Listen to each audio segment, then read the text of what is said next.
You are getting ripped off right now. Do you know people are robbing you of your time?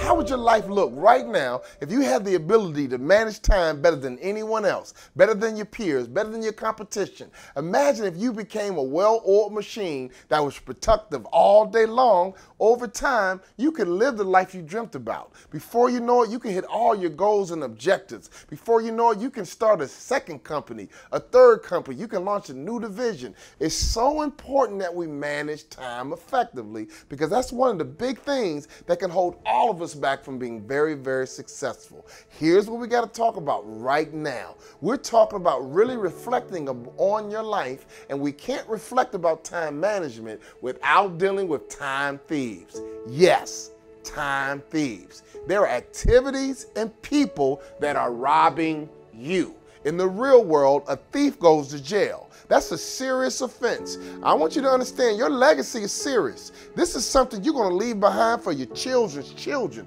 And I don't want you to waste time as you build legacy. Here's the 4 things you got to understand that can steal your time. Key number 1, procrastination. Without a doubt, people procrastinate and waste time. Now, most people think the procrastinators are lazy, and that's a part of it, but I got a different spin. I really believe a part of procrastination is a fear of failure. Think about it.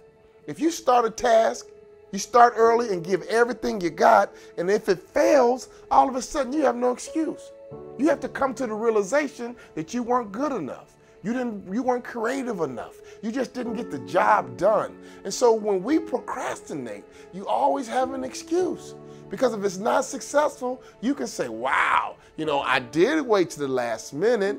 Wow, just imagine if I had more time. See, I think procrastinators are really trying to let themselves off the hook, and many of us disguise them as being lazy, but the real fear, I believe, underneath is a fear of failure. Attack it. Let it do what it's going to do, and all of a sudden when you get your result, you can evaluate and figure out what you can do better. Always be in attack mode. I teach all my people, you'd rather be a predator than prey. Key number 2, poor relationships.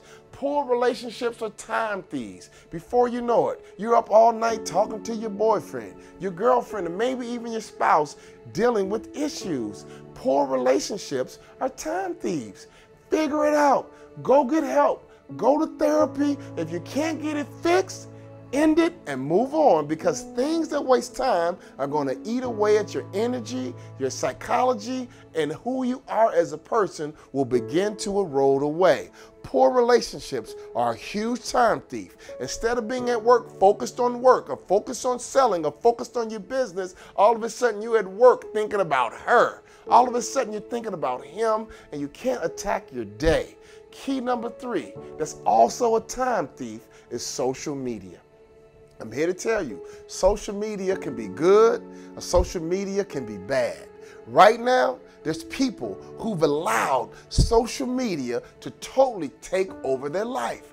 Here's the key for you. If social media is not making you money, give yourself a limit.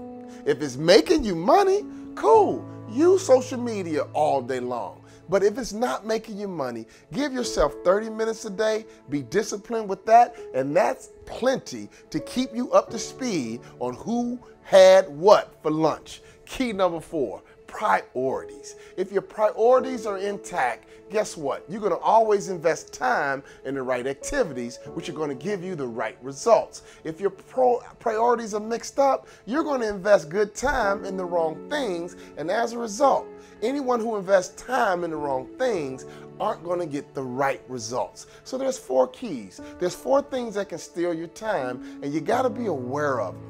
1 is procrastination. Attack all activities. If they're not successful, learn from them, and next time attack it again, but this time be better based on what you learned. Number 2, poor relationships. Protect yourself from people that drain you of mental energy.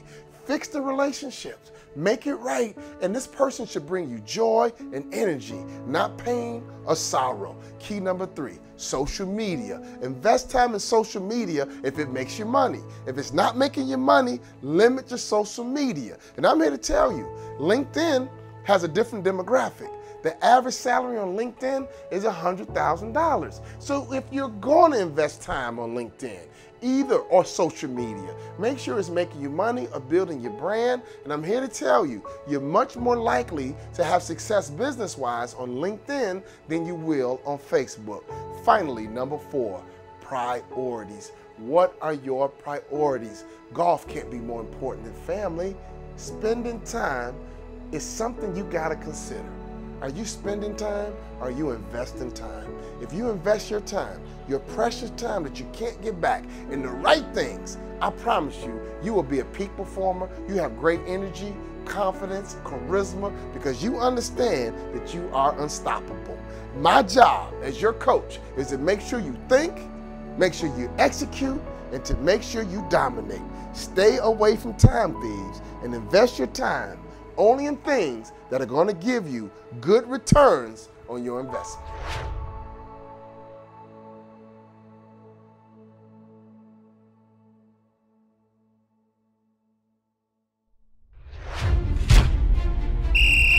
When I hear the sound of that whistle, it takes me back in time when I learned how to become a peak performer.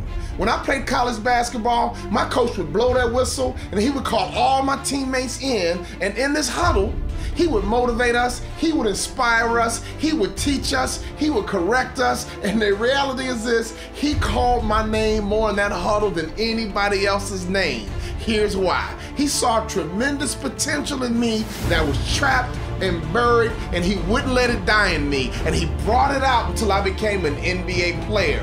In that huddle, I learned how to develop and become a peak performer. I learned 2 things: that peak performance is a process, but most importantly, peak performance is a team sport.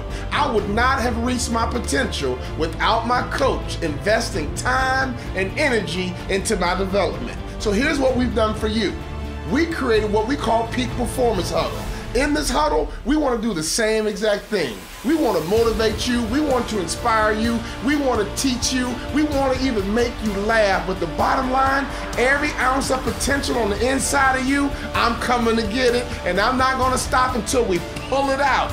In this huddle, we're going to have webinars. We're going to have success tools. We're going to have interviews with successful people. We're also going to do phone calls, live phone calls where you can hear my voice live, ask me questions, because in this huddle, the number 1 job, my number 1 job is to help you reach your potential. We have 2 choices. You can do the automated coaching program, which is very cost effective. It can be available to you 24/7, 365.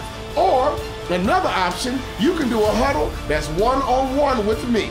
That's right, me and you, one-on-one, and we're not going to stop until you reach your potential.